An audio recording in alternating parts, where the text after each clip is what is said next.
अस्सलाम वालेकुम, hope you all are fine. बहुत टाइम बाद आज मैं वीडियो बना रही हूँ क्योंकि मैं कहीं बिज़ी थी।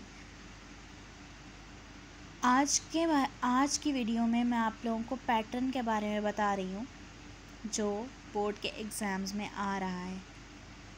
फ़र्स्ट ईयर के स्टूडेंट्स, चाहे वो बायो के हों, कॉमर्स के हों, प्री इंजीनियरिंग के हों या फिर आर्ट्स वाले हों, pattern is same. Accounts, economics और पीओसी, इन तीनों सब्जेक्ट्स में 50 एमसीक्यूज़ आएंगे, जिसको आप अगर क्लियर कर लें तो आपका पेपर क्लियर हो जाएगा। But the clearance is nothing. तो अगर हम उसके बाद देखें तो शॉर्ट क्वेश्चन आंसर्स होंगे जिसमें से आपको 3 अटैम्प्ट करने हैं। पीओसी में 3, इकोनॉमिक्स में 3 और अकाउंट्स में भी 3। और फिर बिज़नेस मैथ्स आता है जो पेपर ही सिर्फ 50 मार्क्स का होता है। 50 मार्क्स के पेपर में हमारे एमसीक्यूज़ 25 मार्क्स के आ जाएंगे और बाकी के जो मार्क्स होंगे 25 वो शॉर्ट और लॉन्ग में डिस्ट्रीब्यूट कर दिए जाएंगे।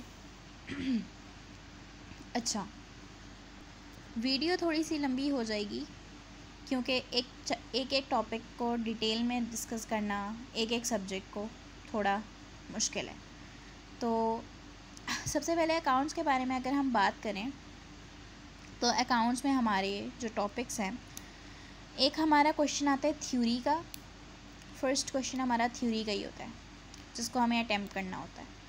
देन हमारे पास आते हैं bank reconciliation statement, general ledger, T accounts, trial balances, correction of errors, ये सारी कैश बुक, पेटी कैश बुक, स्पेशल जर्नल्स, जिसमें से हमें 5 या 4 क्वेश्चंस टोटल अटैम्प्ट करने होते हैं। And then a compulsory question in the section C is income statement और फाइनेंशियल स्टेटमेंट, जिसमें से हमें अटैम्प्ट करना होता है इनकम स्टेटमेंट और बैलेंस शीट या फिर इनकम स्टेटमेंट और एडजस्टिंग एंट्रीज़। तो पेपर को अटैम्प्ट करने का पैटर्न ये है कि जो है सीक्वेंस से आप उसको कर दें और जो कंपल्सरी चीज़ें हैं उनको करिएगा, वरना पूरा पेपर कैंसिल हो जाता है। एमसीक्यूज़ अच्छे तरीके से कर लीजिएगा क्योंकि एमसीक्यूज़ आपके पेपर को क्लियर करवाने में बहुत हेल्प करेंगे। देन हम बात करते हैं इकोनॉमिक्स के बारे में। तो मैक्रो और माइक्रो पोर्शन 2 अलग अलग आएंगे शॉर्ट में, जो मार्क्स की कंट्रीब्यूशन के हिसाब से 10 मार्क्स का दोनों पोर्शंस होंगे, जिसमें आपको 3 या 2 क्वेश्चंस अटैम्प्ट करने होंगे। माइक्रो में और मैक्रो में कंफ्यूज नहीं होना है। माइक्रो पोर्शन में ज़्यादातर आपके ग्राफ्स वाली चीज़ें होती हैं, मैक्रो पोर्शन ज़्यादातर आपके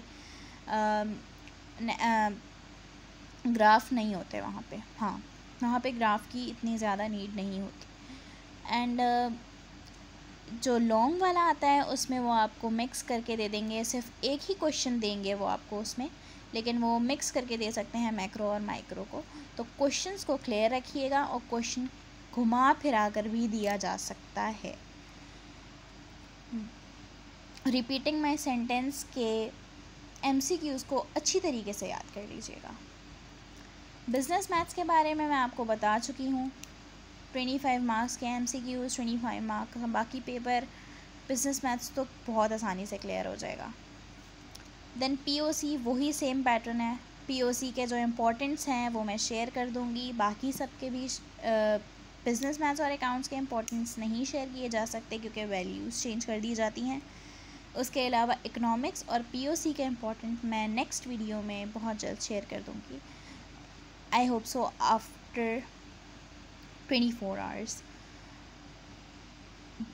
तो पीओसी में भी वही है, 3 शॉर्ट अटैम्प्ट करने हैं आपको और 1 लॉन्ग अटैम्प्ट करना होगा आपको। बाकी के 50 एमसीक्यूज़ होते हैं। तो अपने पेपर की तैयारी बेहतरीन रखिएगा और MCQs को पानी की तरह रख लें ताकि आपका पेपर आसानी से क्लियर हो जाए। ग्रेड हमारा नहीं बनेगा फ़र्स्ट ईयर वालों का, आई गेस जस्ट हमारी परसेंटेज बनेगी। ग्रेड हमारा बनेगा सेकंड ईयर में, ग्रेड अभी नहीं बन रहा। और कोई भी मसला हो, कुछ भी पूछना हो, वो आप कमेंट में पूछ सकते हैं। इसके अलावा इम्पोर्टेंस मैं आपको बता दूंगी। और अपनी तैयारी बेहतरीन रखें क्योंकि पेपर्स में सिर्फ 1 हफ़्ता रह गया है, तकरीबन 2 तारीख को हमारा शायद पहला पेपर है फ़र्स्ट ईयर वालों का। तो best of luck for the exams and where there is a will, there is a way. Keep it up. Allah Hafiz.